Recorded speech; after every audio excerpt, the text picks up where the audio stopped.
Salam alaikum, Azoul, bonsoir. Rétro Info comme chaque samedi. Sur les points suivants, 5 juillet, 55 ans après, nous parlerons donc de la commémoration de la fête de l'indépendance et de la jeunesse, et surtout de l'indifférence quasi totale des Algériens qui se détournent de la célébration de ces fêtes, qui les laissent au régime. Nous parlerons aussi donc de cette restriction annoncée par le gouvernement de certains produits alimentaires notamment, tels que la mayonnaise et le chocolat. Et nous allons nous poser la question, comment vont faire les Algériens sans mayonnaise à mettre sur leur pizza?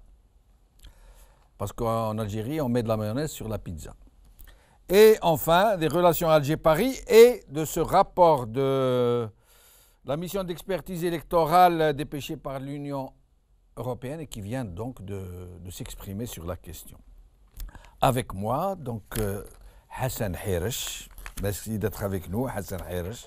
Bonsoir. Merci. Donc, comme d'habitude, docteur en sciences économiques et spécialiste de la PNL.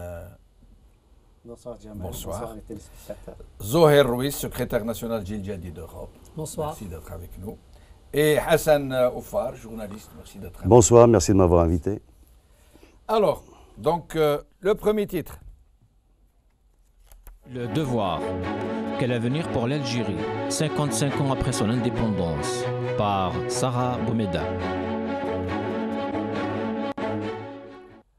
Donc avant de commencer à discuter du sujet, j'aimerais signaler que notre confrère Abdelhaï Abdessameh vient de perdre sa maman aujourd'hui à 10h du matin en Algérie. Nous lui présentons toutes nos condoléances. Rabbi yarhamha, Inch'Allah, ou sa'liha.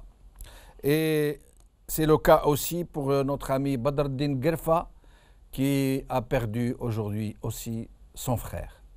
Azamallahu ajrakum.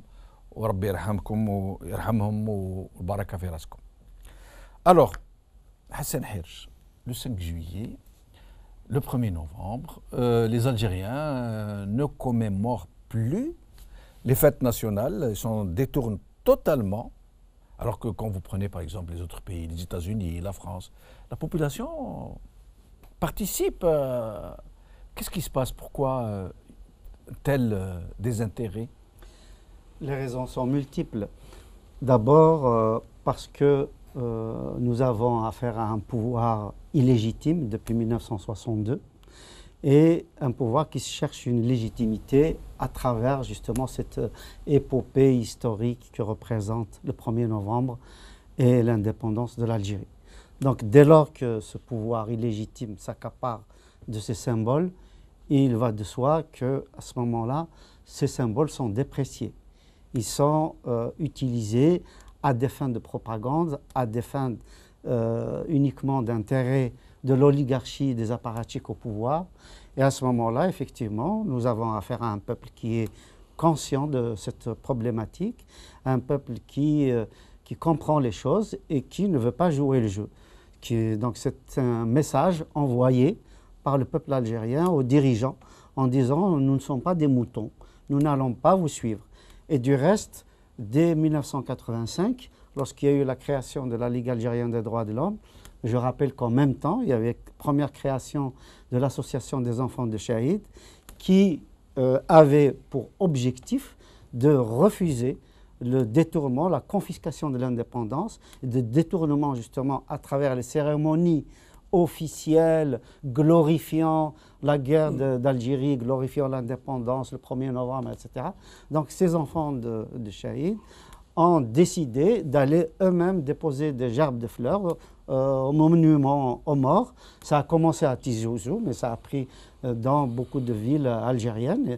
Je me souviens très bien, notamment dans l'ouest algérien, il y avait beaucoup d'enfants de Shahid qui ont suivi ça. Et à partir de là, ils ont lancé un message pour dire que ça suffit ce théâtre, parce qu'il s'agit seulement de théâtre. Ils n'y croient pas. Mais ça n'a rien mis fin, ça n'a pas mis fin au théâtre. Ils continuent de... C'est un fonds de commerce mémoriel qu'ils utilisent. Ils vont dans les cimetières justement de Chouhada, qu'ils font sembler de pleurer, ils pavoisent un peu les cimetières, ils organisent quelques fêtes dans les villes principales de l'Algérie. Du saupoudrage à chaque fois. Saupoudrage. Et moi, je rajouterais un point quand même, en tant que PNListe, comme vous aimez bien m'interpeller à ce niveau. Ce que je constate, c'est l'indépendance de l'Algérie. Non seulement, on ne va pas parler de la date qui a été par Ben Bella décalée du 3 juillet au 5 juillet. On allait y venir. D'accord. Parce que effectivement, il s'est intéressé à la défaite de la régence turque et non pas à la victoire du peuple algérien. Parce que, précision, Hassan, oui. Précision, ce que vous êtes en train de dire, justement, l'indépendance de l'Algérie a eu lieu le 3 juillet. C'est ça. Au lendemain de l'autodétermination. Absolument. Alors que le 5 juillet représente en fait, le 5 juillet 1830, la reddition de Hussein Dey devant les généraux de l'armée expéditionnaire. C'est ça. Pour ce qui allait porter désormais le nom de conquête française. D'ailleurs, un siècle plus tard, le 5 juillet 1930, la France a fêté le centenaire de la conquête. Tout à fait. Et donc, on se demande... il y a plusieurs messages de ce côté-là. Il y a justement le fait que, dès l'indépendance, Ben Bella et ceux qui étaient autour de lui, en fait, détournent leur intérêt du peuple algérien. Le peuple algérien a acquis l'indépendance le 3 juillet. Au lieu de s'intéresser à leur peuple, ils se sont intéressés à la régence turque, c'est-à-dire symboliquement à une autre colonisation.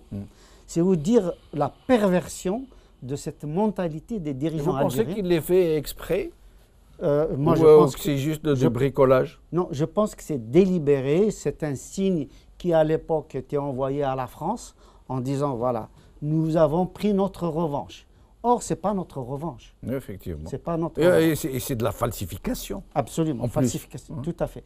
Le deuxième point de Jamel el-Din qu'il faut quand même soulever, c'est que la fête de l'indépendance doit être la fête de l'indépendance. Elle doit avoir son caractère solennel. On ne lui rajoute pas fête de la jeunesse. Fête de la jeunesse, pourquoi? Symboliquement. Oui. Inconsciemment. C'est très important, l'inconscient collectif et l'inconscient. C'est-à-dire que c'est une infantilisation, en réalité, de cette indépendance, de la lutte qui a été menée, etc. On accorde un statut de jeunesse et c'est un geste d'infantilisation de tout ce qui... Dans un pays gérontocrate. Absolument. Absolument. Mais à l'époque, il n'était pas encore gérontocrate. À l'époque où ils avaient détourné ça. Mais dans leur tête, ce n'était pas important finalement. Pourquoi? Parce que c'était des gens d'Oujda. C'était le groupe d'Oujda qui n'avait pas fait la guerre. Et donc, c'est comme si, en fait, ils minimisaient la guerre d'indépendance qui s'est passée à l'intérieur du pays, dans les wilayas internes, et non pas à l'armée des frontières qui est venue en pleine Algérie en liesse, tirer le coup de feu, écarter le GPRA, écarter la constituante, écarter des grands noms de la révolution, Boudia, Fait Ahmed, Kerim Belkacem,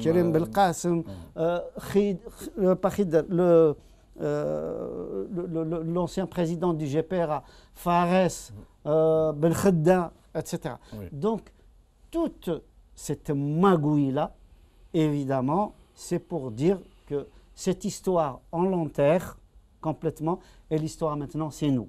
Et donc, ils ont infantilisé le peuple algérien, ils ont du moins tenté de l'infantiliser, et cette symbolique de la fête de la jeunesse, ce n'est pas par hasard. Il n'y a jamais de hasard, Jamel el-Din. C'est sûr. Oui, effectivement, c'est une série de tromperies. C'est une série de tricheries sur l'histoire du pays qui aboutit en effet à ce que vous avez annoncé au début de votre intervention, à un désintérêt ou un détournement finalement de la majorité des Algériens sur un événement qui est pourtant fondateur, qui est pourtant très important dans la construction de l'Algérie.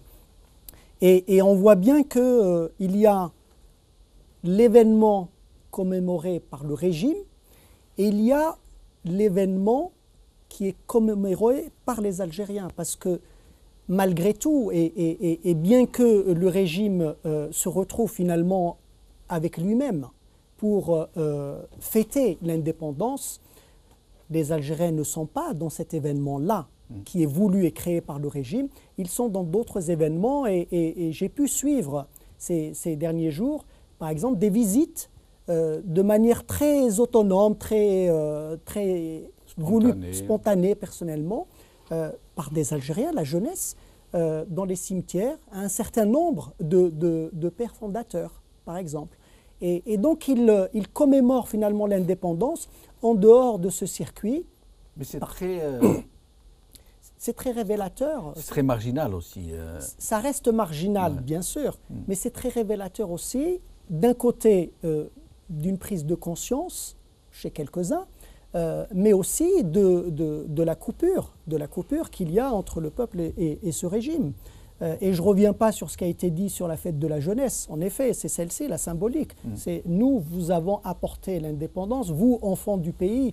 Et donc, voilà, donc nous sommes là et nous resterons... la harraga dynamique. Oui, nous resterons là à la tête de ce régime jusqu'à devenir la risée finalement de tout le monde, puisque fête de la jeunesse commémorée par des gens qui ont tous plus de 80 ans aujourd'hui. Donc, ça n'a pas de sens, bien que ça doit rester un événement important dans l'imaginaire algérien. Ça doit être, ça a été dit, la fête de l'indépendance et rien d'autre.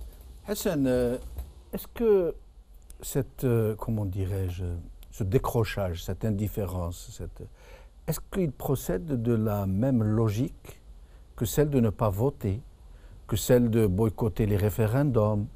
Est-ce que c'est la même attitude qui se veut passive, mais qui n'en est pas moins signifiante? Oui, il doit y avoir un message derrière. On peut toujours, si on le cherche, on le trouve. Mais il faut quand même revenir en effet à cette histoire de légitimité, comme là c'est très bien démontré notre ami Hassan Hiresh. Nous n'allons pas bien sûr refaire l'histoire aujourd'hui, mais imaginons un instant que par exemple Youssef Ben Kheddan ne soit pas balayé par Ben Bella. Moi, je dirais carrément Jamal Abdel Nasser, parce que c'est lui qui a imposé notre premier président de la République, qui, hélas, lui aussi d'ailleurs a été balayé juste après. Donc tout ça pour vous dire qu'en fait, en effet, il y a cette histoire de légitimité, mais on peut aussi s'attarder un petit peu sur le 5 juillet lui-même ou le 3 juillet, parce que même cette date-là, on n'arrive pas à se mettre d'accord. Les souvenirs que nous avons en fait, même si nous n'étions pas encore nés à cette époque-là, les images qui reviennent, c'est que les candides, les naïfs parmi le peuple algérien est sorti avec des drapeaux pour fêter justement cette indépendance-là. Sauf qu'à côté, il y avait une autre marge de la société qui est partie justement s'accaparer. Ça a commencé à partir de là. Oui. Par exemple, les biens qui étaient laissés ou délaissés par les colons. Oui. Donc voilà, ce que je veux dire, le nationalisme déjà a pris quelques coups à cette période-là. Pendant que les autres fêtaient l'indépendance, les autres cassaient les portes. Alors pour vous rassurer, moi-même qui est né un petit peu après l'indépendance, je peux dire que j'ai l'âge de l'indépendance algérienne. Comme vous, j'ai été en effet pris par cette ferveur-là de fêter le 5 juillet, ou la fête de l'indépendance. Et on a adhéré sans façon aucune, parce qu'il subsistait encore cet esprit que j'appelle l'esprit algérien, donc d'aimer son pays, d'aimer ses dirigeants aussi, parce que ils nous apparaissaient malgré tout, même s'ils n'étaient pas légitimes en soi, mais ils nous apparaissaient comme étant les guides de la nation, des leaders de la nation. Il y avait de l'espoir pour ce pays-là. Donc aujourd'hui, la question qu'on doit poser, c'est quel est le bilan qui a été fait donc 55 ans après pour ce pays. Oui. Quand on regarde les chiffres, on ne peut pas, si je peux me permettre, tout balayer d'un coup et dire rien n'a été fait. Il y a eu des réalisations scientifiques, économiques sur tous les plans. Il n'y a aucun souci par rapport à cela. Par exemple. Par contre, je ne vais pas énumérer tout ce qui a été fait. Les universités, les écoles, c'est un fait. Moi, j'ai lu il y a un instant donc, la déclaration du président Bouteflika, qui en effet, on peut y trouver des réalisations. Il n'y a aucun problème. Mais ce que nous avons perdu 55 ans après, c'est cet esprit-là, tout simplement, du jeune, on va dire du jeune Algérien, qui était plutôt fêtard. Mais est-ce que nous avons aujourd'hui cette possibilité de faire la fête avec tout ce qu'on voit dans la société et dans notre pays? Jamel, j'ai envie de rebondir sur deux choses. D'abord sur votre question, est-ce que le boycott des élections, etc., c'est donc le refus de célébrer les dates mythes fondateurs moi, de mon point de vue, c'est exactement le même aspect que dans un certain pays de l'Est ou pendant la période de l'Union soviétique. Les citoyens de ces pays-là ne travaillaient pas, travaillaient très peu, justement par contestation. Parce que nous sommes dans un système autoritaire, voire dictatorial, et à ce moment-là, nous n'avons aucune autre possibilité de manifester son mécontentement, de manifester le refus de la politique qui est menée, tant au niveau social, éducatif, économique, etc., etc. Et donc, quelle est la solution dans un pays où le citoyen est bâillonné? Eh bien, c'est de refuser de participer à ce que fait le pouvoir. C'était pareil pendant la colonisation française. Les Algériens, d'ailleurs, étaient considérés comme des fainéants par les colons. Mais en réalité, cette fainéantise, elle avait un sens. Elle avait un sens, c'était le refus de travailler pour le colon. Et l'Algérien, on l'a vu comment il était productif dans les usines et la sidérurgie française, en France les émigrés, métropolitaine, ouais. Et il était complètement improductif dans son pays. Dans la colonie. Ça a quand même un sens, ce non-sens. Oui. C'est parce que justement, c'est la seule façon qui lui reste de manifester non seulement son mécontentement, mais le refus du système qui est mis en place. Oui. Je rebondis sur un deuxième point, Hassan, si vous me permettez. C'est qu'il n'y a eu aucune réalisation en Algérie, aucune. Ni la construction des universités, ni les usines, ni rien du tout. Pourquoi? Parce que les universités algériennes, elles sont effectivement légion. Mais si l'on compare, par exemple, aujourd'hui, le nombre d'articles, de livres, de travaux de recherche, etc., comparé à la Tunisie, comparé au Maroc. Et le niveau. Alors je n'ose pas. Et le niveau. Ça va avec. Oui. Et je n'ose pas comparer, évidemment, à un pays comme la Corée du Sud,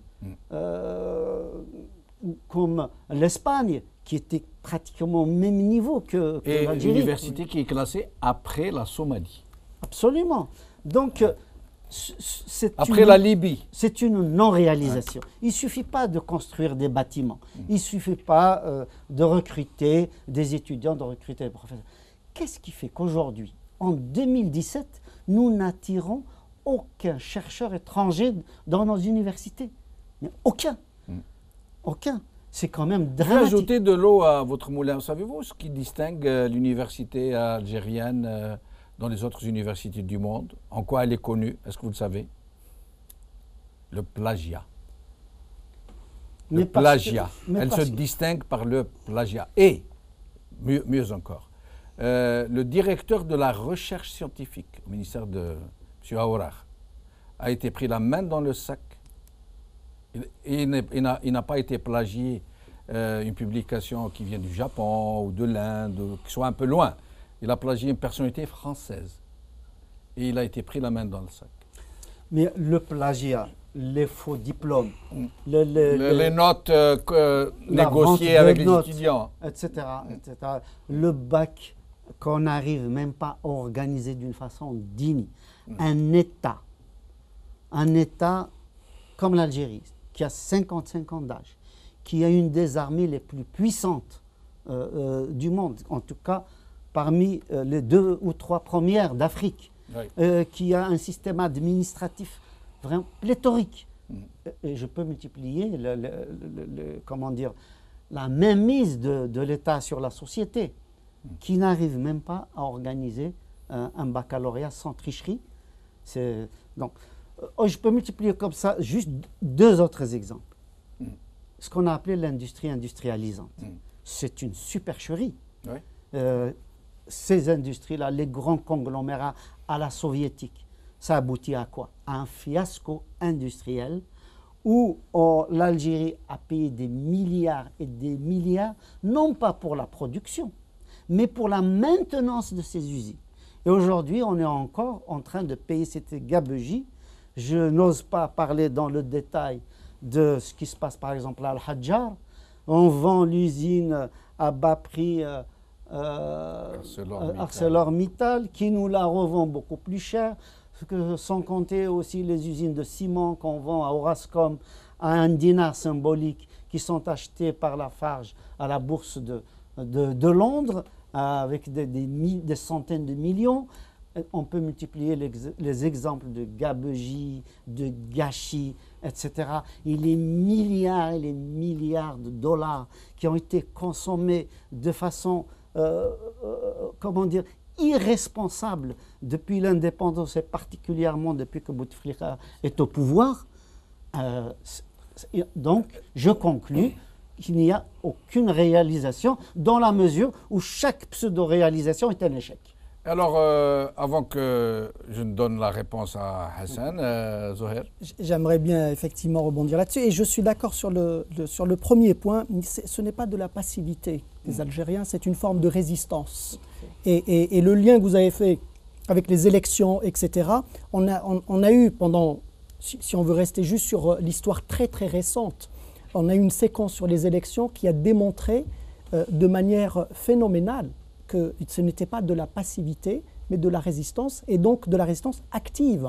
Et ils ont eu raison, et c'est pour ça aussi que vous avez ce qui s'apparente à un désintérêt par rapport à des événements importants pour l'Algérie, comme le 5 juillet ou le 3 juillet, mais qui n'est pas un désintérêt en réalité, c'est vous avez votre événement, nous avons notre histoire, et à nous de nous réapproprier notre histoire, et finalement, et de reprendre la destinée de notre pays en main. Donc ça, c'est sur le premier aspect. Sur le second, évidemment qu'il n'y a pas de réalisation. Enfin, ça procède de la série de falsifications dont j'ai parlé tout à l'heure. Je parlais d'histoire, etc. Mais c'est tout ce décor qui tombe en ruine sur les industries, sur construire un hôpital ou même un bâtiment, peu importe. De l'agriculture. Oui, absolument. Mais construire dans du dur avec du béton, c'est à la portée de tout le monde, c'est facile. Mais avoir une stratégie au long terme de développement qui permette de se dire c'est bon, l'indépendance est acquise, l'Algérie est pérennisée. Or, aujourd'hui, on se pose encore la question de savoir, le président lui-même l'a fait, et je vais y revenir, est-ce que l'Algérie est pérenne ? Est-ce que ce qui se fait permet de se dire que dans 100 ans, on pourra encore fêter l'indépendance de l'Algérie ? On est à même, aujourd'hui, on est légitime à se poser ce genre de questions, tellement l'Algérie a été fragilisée par ce régime, tellement elle a été malmenée par ce régime. Et quand je lis, vous avez évoqué le discours de Bouteflika à l'occasion du 5 juillet, il dit quoi ? Il dit « J'ai accompli de belles œuvres pendant 19 ans ». Ensuite, il rajoute « La situation est difficile depuis 2008 ». Depuis 2008, mais qu'a-t-il fait ? Ça fait presque 10 ans. Qu'ont-ils fait de l'Algérie en 10 ans ? La situation est difficile depuis 2008. Il dit, elle permet les réserves de change, 100 milliards, une poignée de dollars à l'échelle de l'Algérie, 100 milliards de dollars. Il dit, les réserves de change permettront de sauvegarder encore l'indépendance économique de l'Algérie. Mais est-ce que vous vous rendez compte ce que le président de l'Algérie nous dit ? Il nous dit que nous en avons pour 2-3 ans avant de perdre notre indépendance économique. Et sans travailler, sans produire, sans créer la richesse, sans avoir à le faire. Sans rien faire. Ouais. Et avec un gouvernement qui vient d'être nommé et qui vous pond un document de 62 pages de programme économique où il n'y a rien. Ça veut dire qu'on va continuer à aller au mur parce que tout est bâti sur le prix du baril de pétrole. Et le prix du baril de pétrole qui connaît aujourd'hui qui oscille entre 40 et 46, alors que la loi de finances est basée sur un baril à 60. Donc, où sont les réalisations ? Il est à craindre pour notre indépendance, oui. Si vous permettez, Jamel, en fait, quand j'avais parlé de réalisation, voilà, parce que mes deux camarades ont rebondi un petit peu sur ce que j'avais dit par rapport à... Donc, moi, je voulais montrer un peu conciliant. Voilà l'histoire. Parce que si nous sommes ici à faire des constats, j'en pourrais en faire moi-même des bien négatifs. Par contre, voilà, on arrive à un moment, je parlais de l'esprit algérien, qu'il faudrait faire maintenant pour cette Algérie. Parce que si on est là à parler de ce qui a été raté depuis 1962 jusqu'à présent, on a eu, je ne sais pas, au moins 42 millions de projets. Parce que nous sommes, voilà, nous autres Algériens, à ne pas être justement conciliants. Et après, si vous me demandiez mon avis personnel, j'avais bien commencé que, hélas, nous n'allons pas refaire l'histoire. Parce que l'histoire que j'aurais aimé aussi voir, c'était celle de Aben, de Karim Belkacem, qui avait une vision, Belkhadar, mais malheureusement, on ne refait pas l'histoire. On ne va pas rester ici 50 ans encore à se poser des questions. Que fallait-il faire? Est-ce que nous avons réalisé ou pas? Donc, mais je crois, Hassan, oui. je crois que créditer ce régime d'avoir réalisé des choses, c'est apporter si de l'eau à son moulin, et c'est le... quelque part, c'est le légitimer. Oui, je ne crédite pas, mais je ne veux pas non plus incriminer des personnes ou des personnages ou des personnalités. Parce que nous avons tendance comme cela à incriminer un petit peu tout le monde. Et on se désengage, c'est comme si on n'avait pas, nous, comme peuple, une petite part de responsabilité. Après, il doit y avoir quand même, je vais parler un peu comme un sociologue, des raisons endogènes et exogènes. Parce que vous parliez du pétrole, je ne pense pas que le régime algérien soit responsable des prix du pétrole, par exemple. Il est ça, responsable de faire dépendre tout le pays sur la c'est possible. Mais en tout cas, Hassan, moi je suis très content qu'il y ait quelqu'un pour essayer de défendre un peu ce régime. Parce qu'il y a des millions de nos compatriotes qui sont dans cette posture. Et qui sont dans une posture encore pire, qui traite de harki quiconque ose critiquer le régime. Mais nous allons passer au sujet suivant, parce que nous avons pris beaucoup de temps pour ce premier. Donc, le titre. Bouteflika presse Paris de reconnaître les souffrances d'hier liées à la colonisation par le monde.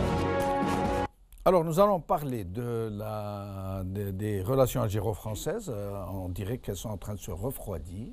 Et nous parlerons aussi de ce qui vient de tomber, cette expertise de la mission d'expertise électorale à l'occasion des élections législatives.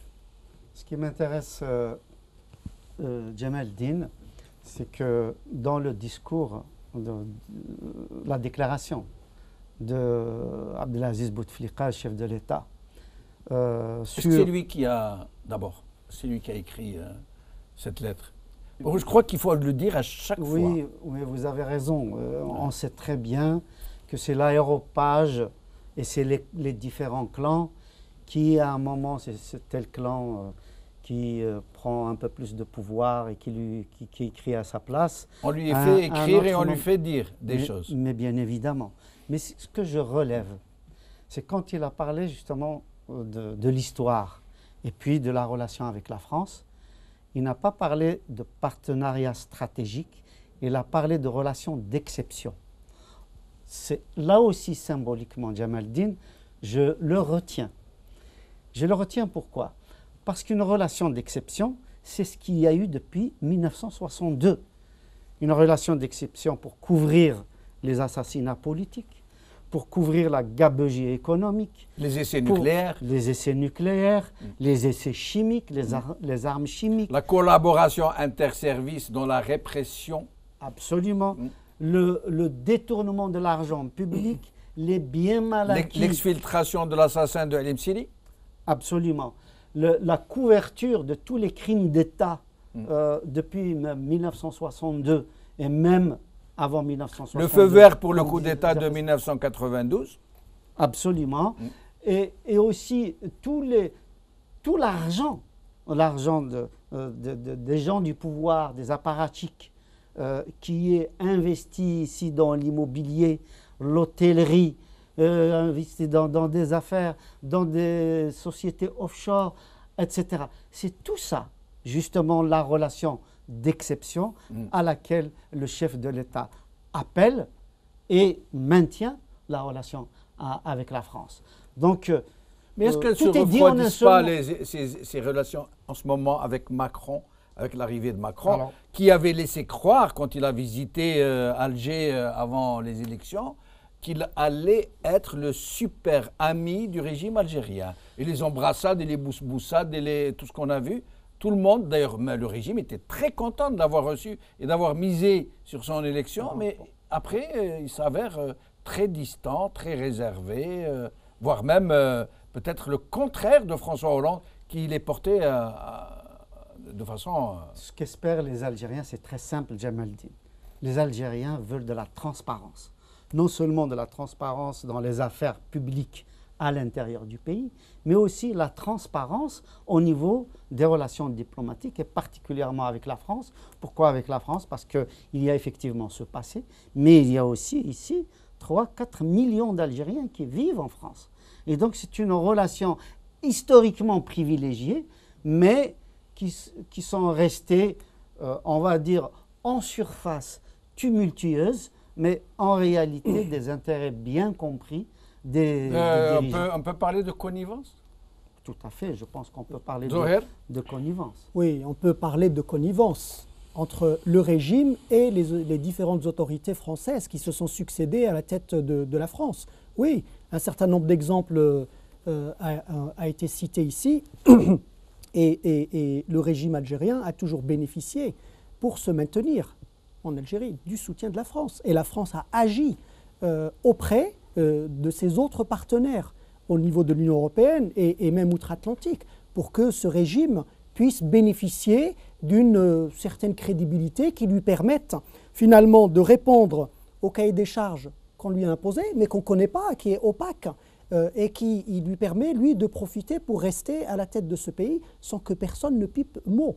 Donc aujourd'hui, on voit bien effectivement qu'il y a une forme de refroidissement dans les relations entre les nouvelles autorités. Pourquoi il y a refroidissement? Est-ce que parce que Macron est en train de se rendre compte que si jamais ça tourne mal en Algérie, la France va payer le prix fort en recevant un bot people qu'elle ne pourra pas endiguer?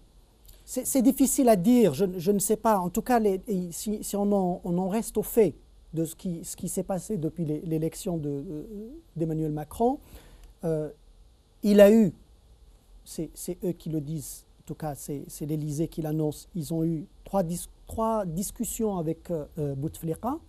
Les trois n'ont tourné qu'autour de la question du terrorisme et de la sécurité dans le sud du pays. En aucun cas, au Sahel. Et en aucun cas, et à aucun moment de relations algéro-françaises.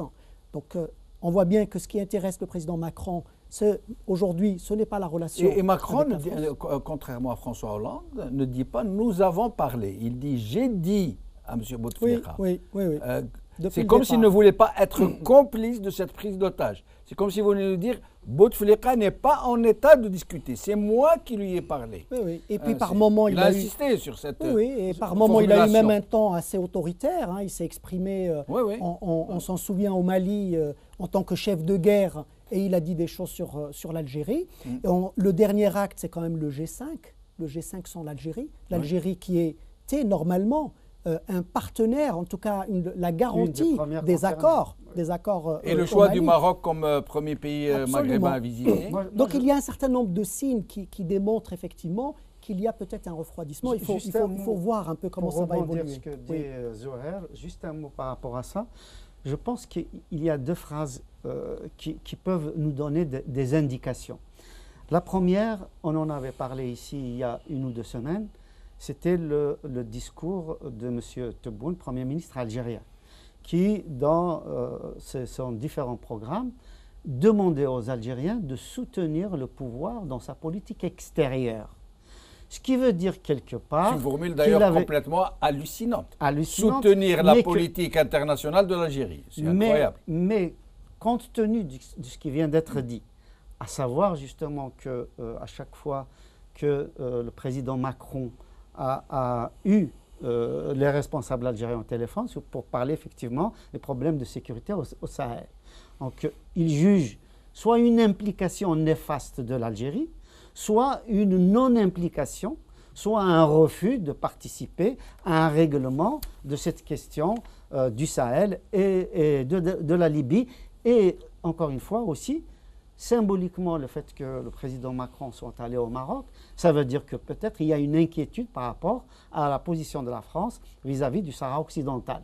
Donc ce n'est pas par hasard que M. Tebboune mette le soutien à l'économie et le soutien à la politique étrangère dans le même sens. Dans un plan d'action. Parce que précisément, aussi bien l'économie que la politique étrangère dépendent en large partie de la relation avec Hassan, j'ai une question avant que vous vous exprimiez. Pourquoi Macron, cette fois-ci, enfin l'État français, n'a-t-il pas envoyé de messages de félicitations à l'Algérie à l'occasion du 5 juillet? Je ne suis pas au secret des cieux et des dieux, comme on dit, mais je pense que Macron, comme ça vient d'être dit, puis ça a été dit aussi sur d'autres tribunes, qu'il veut, à mon avis, donc, présider, mais à sa façon. C'est à la façon Macron. Je pense que Macron, le président Macron, est venu vraiment faire une rupture par rapport à tout ce qui a été réalisé par ses prédécesseurs. Donc c'est une nouvelle politique. C'est pas ce qu'il a montré lorsqu'il a visité l'Algérie avant les élections. Par rapport à l'Algérie, il était candidat. Oui, je crois bien. Enfin, je crois bien. En effet, mais c'est là où il est inutile de rappeler l'importance des enjeux qu'il y a entre la France et l'Algérie. Elles sont de tout ordre économique, mais en priorité émigration et sécurité. Cependant, donc, selon ce que l'on voit sur la surface médiatique, diplomatique, mais je pense que comme les relations elles sont exceptionnelles, ce sont des choses qui se font dans les coulisses et pas. Donc c'est vous dire que c'est quand même très difficile de commenter les relations. Les messages, Hassan, les messages qui sont envoyés ils restent diplomatiques, très audibles, sans appel. Alors pour dire les choses. Très vraisemblablement pour dire les choses autrement et plus clairement, moi je pense que c'est une question, et ça va le rester, ça va être des questions de secret d'État entre l'Algérie et la France, pour des raisons que je viens de citer. En tout cas, les messages sont insistants, ils sont de plus en plus clairs, ils sont de plus en plus nets. Il y a ce que j'ai évoqué tout à l'heure, il y a ce que vous avez évoqué, c'est quand même une première, qu'il n'y ait pas de message de félicitations pour l'indépendance de l'Algérie, de la part de la France. Et puis, je fais le lien avec ce que vous avez évoqué tout à l'heure, le rapport de la mission de l'Union européenne sur les élections, c'est quand même une première, là aussi. Et je peux vous dire que ce type de rapport ne peut pas sortir de l'Union européenne si la France ne s'était pas engagée. Est la chasse gardée de la Absolument, France. ne s'était pas engagée sur la publication de ce rapport. Oui. Et il est assez édifiant, dès les premières recommandations, sur la situation du pays que nous connaissons, que nous dénonçons et que nous répétons ici à longueur d'onde. Dès les premières recommandations, on informe l'Europe et le monde entier qu'il n'y a pas d'état de droit en Algérie. Alors, une question, mais j'aimerais que vous alliez vite parce qu'il nous reste un sujet à traiter, mais c'est une question cruciale.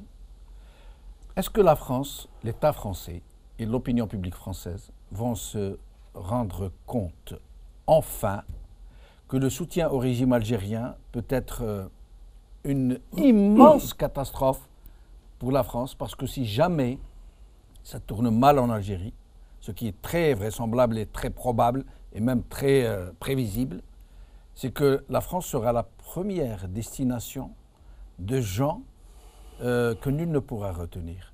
Est-ce que les Français sont conscients de ce péril? Le commun des Français, je ne sais pas, mais en tout cas, les autorités françaises, comme les autres pays, n'agissent que pour leurs intérêts. Et il n'y a que ça qui compte, leurs intérêts, les intérêts de leur pays. Il est de leur intérêt. J'y viens, oui, tout à fait. Oui. De conjurer une telle extrémité. Absolument. Si ce danger-là devenait imminent, naturellement, qu'ils sauraient réagir. Aujourd'hui, ils pensent peut-être que c'est contenu. Peut-être aussi que la position de Macron, telle qu'on l'a exprimée là, telle qu'on l'a commentée ici, peut-être qu'elle exprime aussi une inquiétude de la France par rapport à ses intérêts. Parler de la situation sécuritaire dans le Sahel, ça fait partie des éléments d'appréciation et qui pourraient expliquer ce que nous avons évoqué tout à l'heure. Mais il est évident qu'ils agissent pour défendre les intérêts de leur pays, et ils le feront. Seul notre régime agit pour ses propres intérêts et non pas pour ceux de l'Algérie. Donc évidemment qu'ils pourraient pousser le régime à s'ouvrir davantage, etc. Mais ils ne le feront pas pour les beaux yeux des Algériens, j'allais dire. Ils le feront que si leurs propres intérêts sont menacés. Une menace comme celle que vous avez évoquée, comme il peut y en avoir d'autres. Alors très rapidement. Moi je pense que le grand problème ici en France, c'est que la relation avec l'Algérie est gérée plus par le ministère de l'Intérieur que par les affaires étrangères ou les autres affaires de relations. Mais il ne faut pas oublier, Hassan, autre chose. Les lobbies pro-régime, je ne dis pas les lobbies pro-Algérie, les lobbies pro-régime algérien qui activent ici et qui ont bénéficié de capitaux immenses sous la table, sont très actifs et sont très décisifs, j'allais dire. À l'évidence.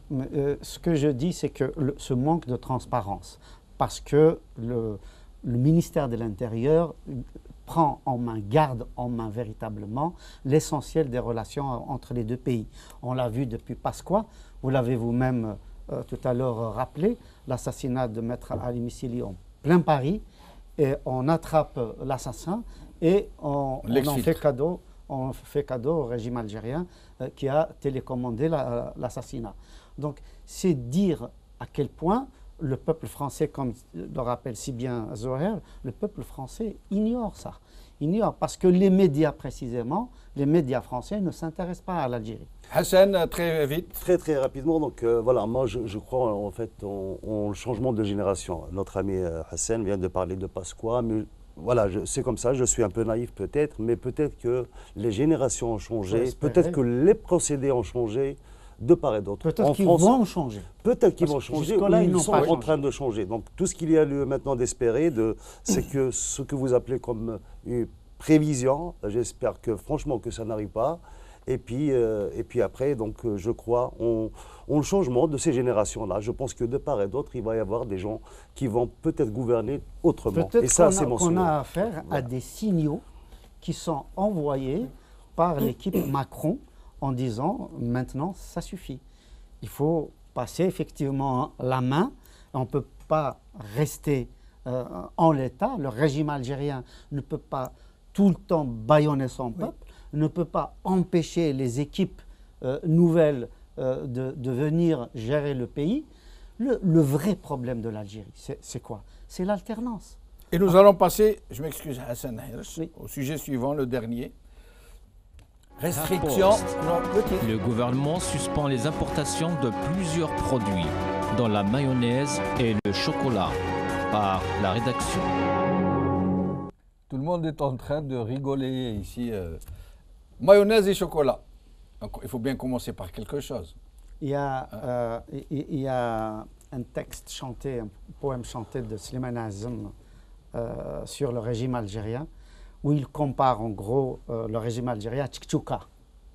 À Tchouka, et donc c'est effectivement un peu la mayonnaise, quoi.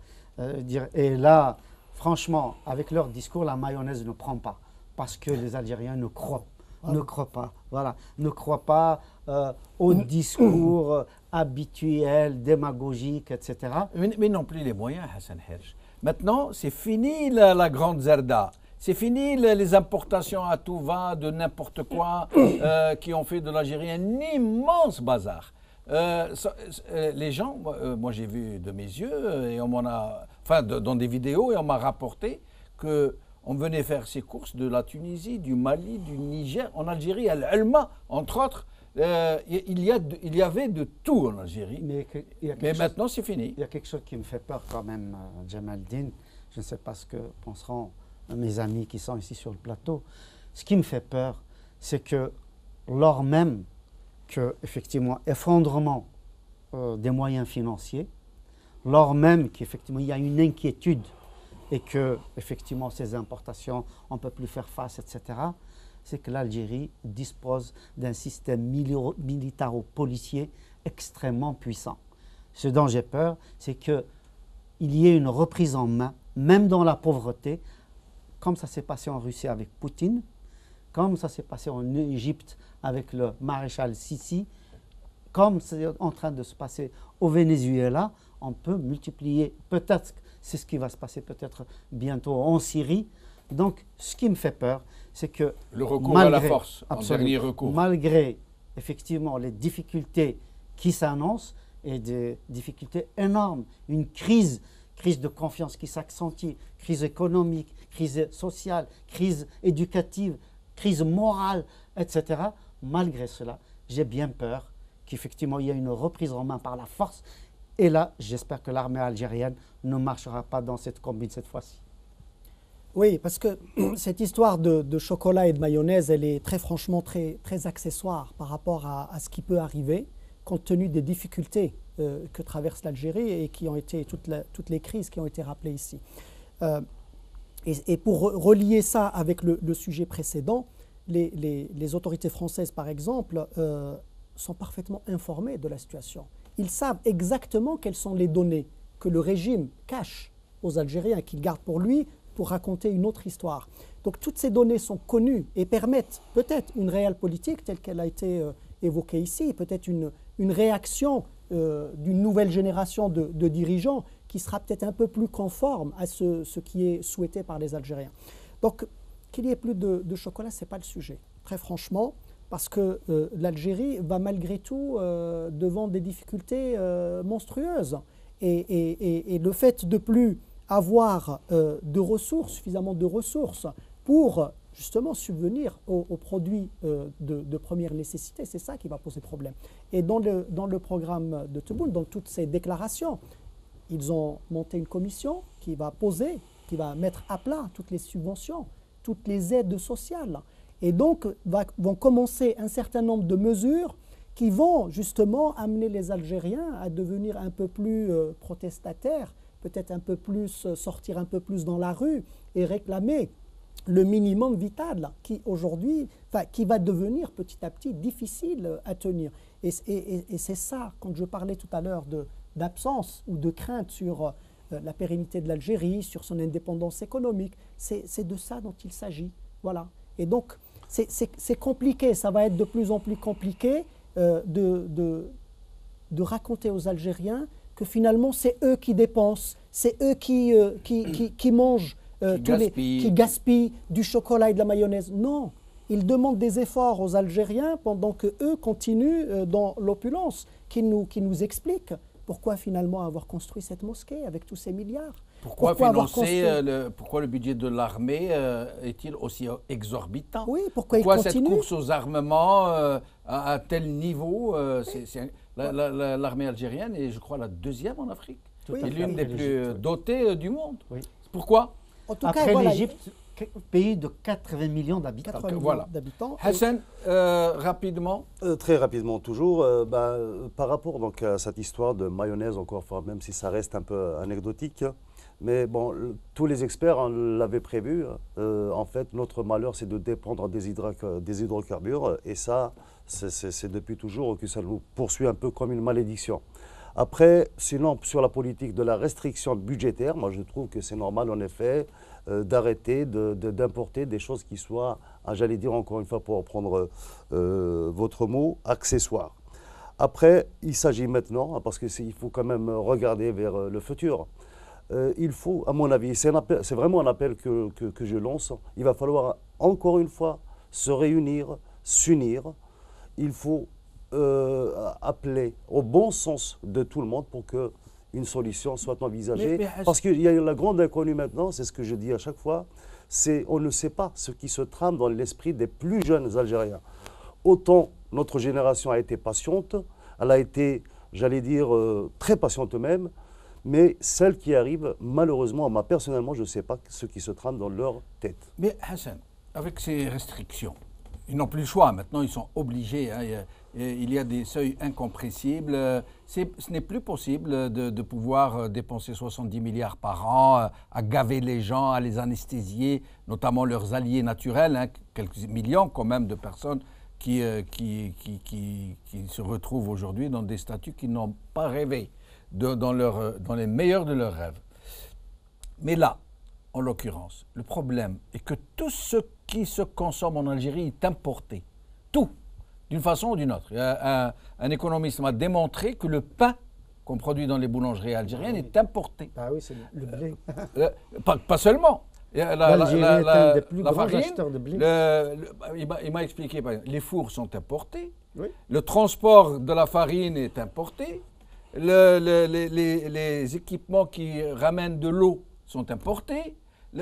Il m'a démontré que le taux d'intégration est quasiment nul, que le pain est importé à peu près 90%. peut-être notre salut, justement, de retourner vers nos sources, donc notre façon de ça se fait pas consommer, comme notre ça. façon de nous habiller, Mais ça notre se fait pas façon comme de, ça, de Hassan. manger peut-être. Ça ne se fait pas comme ça, il faut des années, des décennies de Il faut une de travail. volonté, une stratégie de développement à long terme. Et pour avoir une volonté, il faut un régime démocratique. Il faut un état de droit. Tout à fait. Et ça ne viendra pas de ce régime. Celui-là, il est d'abord corrompu, il est déconnecté de la population, il n'est pas légitime. Et donc le jour où l'Algérie se dotera d'institutions libres, légitimes, démocratiques, il y aura discussion dans un vrai parlement, pas un parlement désigné, un vrai parlement de la stratégie de développement. Et on n'aura plus, on ne dépendra en tout cas beaucoup moins, par exemple, du pétrole. L'énergie renouvelable, c'est extraordinaire ce qu'on peut faire dans ce pays. Le tourisme, l'agriculture, il y a un certain nombre de sujets qui peuvent être développés sans avoir besoin d'importer quoi que ce soit en équipement supplémentaire, sauf qu'il n'y a pas de volonté, parce que ce n'est pas leur souhait de pérenniser l'Algérie, ce n'est pas leur souhait de développer l'Algérie, ce n'est pas leur souhait que les Algériens, finalement, se développent et commencent à revendiquer un certain nombre de droits. Voilà. Moi, je pense très schématiquement, franchement, qu'il y a deux façons d'assurer la cohésion sociale et la paix sociale. La première, c'est la rente. C'est ce que nous avons fait depuis 1962. Et il ne s'agit pas de faire un constat négatif. Il s'agit de se rappeler une réalité qui fait mal et de situer les responsabilités. La deuxième possibilité, c'est une totale démocratie. Parce que dans une totale démocratie, où l'Algérien, quel qu'il soit, va se sentir acteur et maître de son destin, à ce moment-là, effectivement, il va avoir une cohésion sociale grâce à ce processus démocratique. Donc c'est l'un ou l'autre. On sait que maintenant, le premier schéma, la rente, c'est complètement épuisé. Ou on passe au second, ou bien c'est le chaos. Merci Hassan Hersh, merci Hassan Oufar, merci Zoher Rouis, merci à vous chers amis d'avoir suivi cette émission. Bqa ala khair, b'salama.